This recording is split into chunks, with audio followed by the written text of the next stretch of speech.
emergency procedures and first aid, element 3.9 of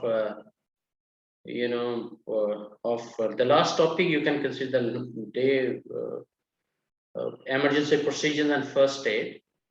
But most importantly, we have separate one-day training for the first aiders, first aid and CPR. And what we try hard to make sure to make them the first doctor, the comprehensive one, technically sound, who can give first help or in case of emergency to any sort of person got unconscious or having some minor or small injuries. But he's not the final doctor, by the way. He's not the one to decide the person is no more. That is the job of the authorized specialized doctor, But before that help came, he will definitely putting all the efforts. Maybe 1 to 7 first minutes are so much important to save a life. Actually, if someone is unconscious because of any reason while working in confined space because of H2S, while working in under extreme heat conditions and became because of heat stroke became unconscious, whatever the reason. But that first aider is not the one to decide the person is no more. He has to keep carry on the efforts until the medical aid arrived or ambulance and all that. And then hospital is the one to take care further. So let's discuss as per NEBOSH theories, what are the emergency procedures and first aid. Several kind of emergencies are there. So we sometimes have heavy rains. We have kind of earthquake, God forbid. We have sometimes collapse of our confined spaces. Sometimes, the fire incidents. So several emergencies are there. Even yesterday I mentioned civil disobedience. This is another type of emergency which we truly need to tackle in. Threats from the terrorists, that's another. How we, like in response to any emergency, what steps we have to follow. So why do we need them actually, the emergency procedures? Because despite all precautions, you take things that can still go wrong. What incident can happen? Maybe fires, maybe bomb threats, spillage of a hazardous chemical, release of a toxic gas. Like yesterday I mentioned, if you remember, in 1984, Bhopal in India, the incident happened. The exposure of toxic gas and more than 8,000 people died within a couple of days, So release of toxic gas, severe weather, or multiple casualty accidents or terrorist security incidents. So any incident, how we gonna respond? Even this pandemic, because of this COVID-19, mostly companies, they were not ready with their contingency plan, with their emergency response plan for that biohazard. Now, emergency procedure arrangements make sure the foreseeable emergencies are well predicted. Procedures for raising the alarm is there. Procedures to be followed. Suitable emergency equipment is well provided. Responsible persons are well defined, like complete emergency response team, the expert one. And those emergency procedures are well tested. That is why we have fire evacuation drill and several emergency response drills, dealing with the media and contacting emergency services. Emergency procedure arrangements, the organization needs to arrange what? The communication equipment could be landline or mobiles. Contact details, we need to mention national and local numbers and responsible individuals with necessary information. We required training and testing. Who will do what in case of emergency and how the safe handling of any equipment will be ensured. Emergency procedures should be practiced. So practice, practice, and practice is one of the best formula to make sure our employees are ready, our system is ready to respond in case of any emergency. And there are several unpredictable sometimes. Some emergencies we can predict. Nobody predicted that coronavirus will be on our way actually, but it happened. And the whole world, even until today, shredded up. And I truly appreciate Saudi government again, the way the Minister of Health and the Saudi government, mashallah, keeping us safe and fighting against this terrible monster, the coronavirus, and how they're controlling, mashallah. And no doubt, The cooperation of the residents and the Saudi nationals is remarkable all the way. And now we started enjoying life in a normal phase. So emergency procedures should be practiced through drills and exercises. First aid, make sure you have facilities like an appropriate location where first aid treatment can be given. Look at the picture, how to tie up your fingers, like you need to interlock your fingers, interlock your, lock your elbows even, and then push harder and faster in the middle of the chest. But make sure you don't push more than 2 inches deeper, and 30 compressions, 2 breaths. Keep this cycle continued until the ambulance or medical aid arrived. Like in America, the American Heart Association, they guided 2 steps in all 50 states, and they are saving a lot of lives. And what are those steps? How to call 911, how to report that emergency to the authorities, and how to push harder and faster in the middle of the chest.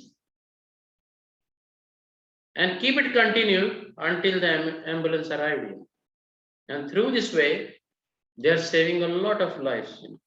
So equipment suitably stocked, first aid kits and other equipment.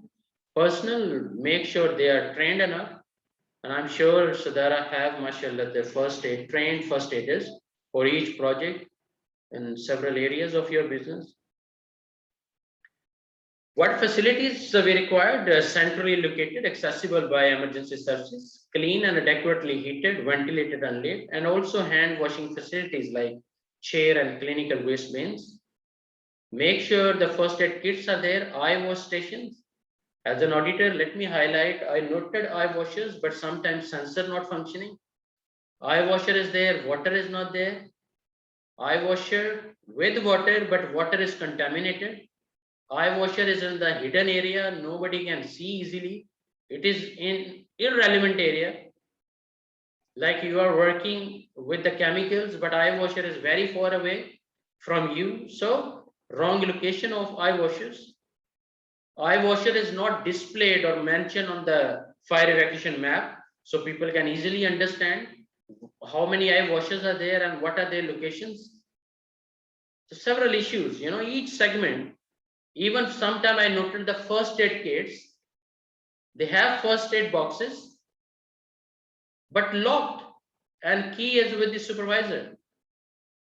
Sometimes first aid box kept in the office, not visible, not easily accessible. Same way the emergency showers, blankets, splints, and resuscitation equipment, stretchers, wheelchairs, other equipment as required. So there must be a checklist for first aid and emergency equipment facilities. No harm to prepare a checklist. Now, the first aid personnel must be competent, and he should have to understand the 3 basic principles, like 3 P's, that he's responsible and a kind of a person to help to an injured person, to preserve his life, prevent deterioration, and promote recovery. And of course, to treat minor ailments and not required to further actions, because that is not his job. Like as a first aider in Saudi Arabia under Ministry of Health, you can't inject as a first aider. You can't cut as a first aider. You can't prescribe any medicine as a first aider. You can't pull if anything is put in place, like the eye injury is there and one metal particle is there. You're not authorized to pull it. So according to our local regulations, we surely have to understand what is allowed, what is not allowed, and accordingly our first aiders must be trained actually. Then of course, practice makes a man perfect. Now we have a small group exercise, discuss the issues that would be need to consider to decide the level of first aid cover in your workplace. Discuss the issues that you would need to consider to decide the level of first aid cover in your workplace. Over to you, please. Discuss the issues that you would need to consider to decide the level of first aid cover in your workplace. Over to you, please. Anyone voluntarily can add some value here. Just few more minutes and then you'll be free from my side, inshallah. And I'll catch you back tomorrow morning. Discuss the issues that would need to consider to decide the level of first aid cover in your workplace. What issues could be there?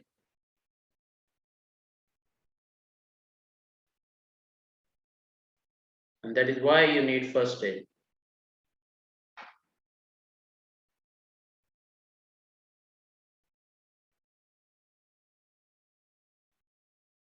Do you think you required only for minor injuries, the first aid?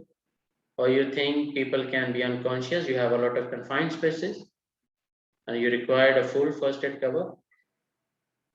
Or you believe? Yeah. Yes, please, Mr. Fawaz. Yeah, this is my test. Yes, Yeah. it goes also for the chemicals, since Sadara is handling chemicals and Yeah. stuff. So the chemical exposure is one of the major risks. So the first aid also can be so helpful. In addition to, as you mentioned, the work at heights. If an employee, God forbid, fell down or Mhm. got twisted or anything like that, Mhm. there will be immediate first aid, and we have in different areas, we have qualified people to respond Excellent. and provide Excellent. the first aid in case of any event happen. Excellent, Marshall. So, according to the nature of your company, if you decide what kind of emergencies or kind of the problems we're gonna face to the health of our people, or like chemicals are corrosive, chemicals are toxic, chemicals can burn our skins, chemicals can irritate our eyes, chemical can go into our lungs, and we could face maybe some other breathing issues, some lung problems. So how, and chemicals can make us unconscious if the concentration is so high, Yeah, and in just that to add scenario. one more thing. In Sadara, we have this practice in case any injury happened or anything like that. The emergency services will be the first to know, Excellent. so that they can determine and evaluate the situation with those qualified people, whether they need to respond to the location and take the employee injured, or if it is minor and falling under the minor injuries, the employee can go under special circumstances. Excellent. Excellent, He can go to the clinic to receive the medical treatment, or sometimes just precautionary visits. excellent, mashallah. You guys are truly role model, mashallah. Excellent. And those chemicals, of course, your chemical industry is highly hazardous industry. So accordingly, you have to be well prepared, because anytime anything can happen. So accordingly, surely the response teams must be active enough, and they must sure, first of all, their safety must be their first priority before even they approach that area. They truly need to evaluate that nothing would be harmful for them, first of all, and then you make sure if the area is safer. If it is not safer, the emergency response team have to bring that gentleman either unconscious or whatever the condition is to the safer zone, and then they give first aid. So it's a collective team efforts also, aligned with the first aiders, air emergency responders, even some level, because of the chemical, if fire incident, God forbid, happened, then firefighting team should also be immediately active for that response team. So it's kind of a collective team effort according to the industry nature. Brilliant, Marshall. So first aid person, make sure he's trained, a trained one, appointed person, no basic only, or basic training only, emergency first aiders and first aiders, full training you can provide. Coverage will depend on the general risk level of the workplace, the hazards present in the workplace, accident history, and also vulnerable workers or persons you need to take care, the number of workers, Accordingly, you need to decide how many personnel you require as a first aider, work pattern and shift systems and workplace location, size and spread of the workplace. So several factors which are going to help you to decide how many first aiders you require for each area. Now, what factors would you consider when selecting individuals to be first aider? How the first aider should be? So make sure he's reliable, calm, having good communication skills, aware of all limitations of the training, and make sure in the communication skills he's an encourager, he's a motivator. He's not like telling, oh, you are going to die, oh, what would happen to you.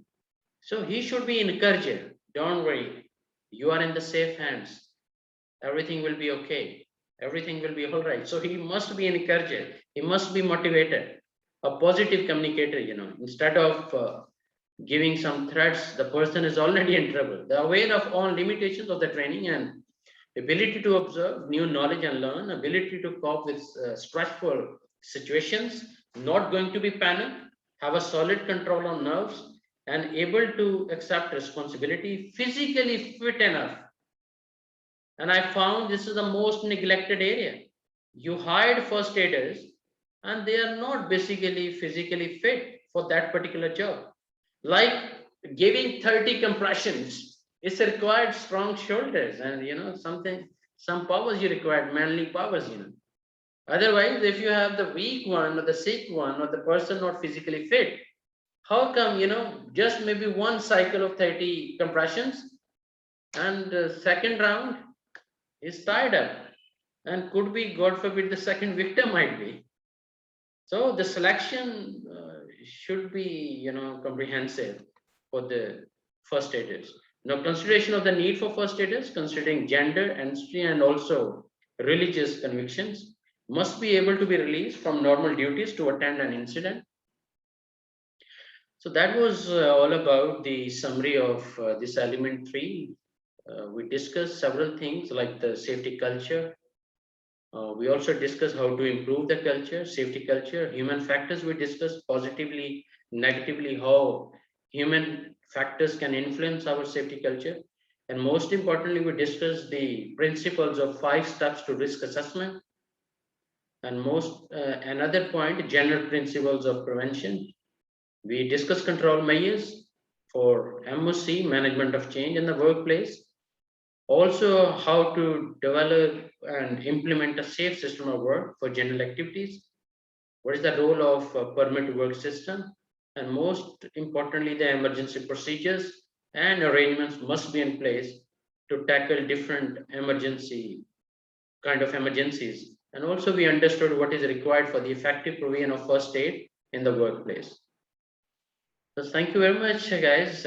Catch you back on tomorrow, inshallah, with another topic, with another element, health and safety monitoring and measuring. That would be the last element of IG1, because first 4 elements relevant to IG1. So your exam, along with the scenario and the questions, will be rounding up among these 4 elements. So our answers, our kind of understanding should be for, first of all, these 4 elements, and we would be quite ready to answer, inshallah, any question. Even though it's an open book, we can find the answers within few minutes even. But the point is, out of that knowledge bank, how to choose the diamond words and responding all the questions with the right set of answers. So selection of words, and we can't copy paste. We are going to type, we are going to write in our own words, putting some headings. I will share all those techniques the moment we'll get exam preparation day, inshallah. Okay, so far, thank you very much. Catch you back tomorrow. Take care of yourself.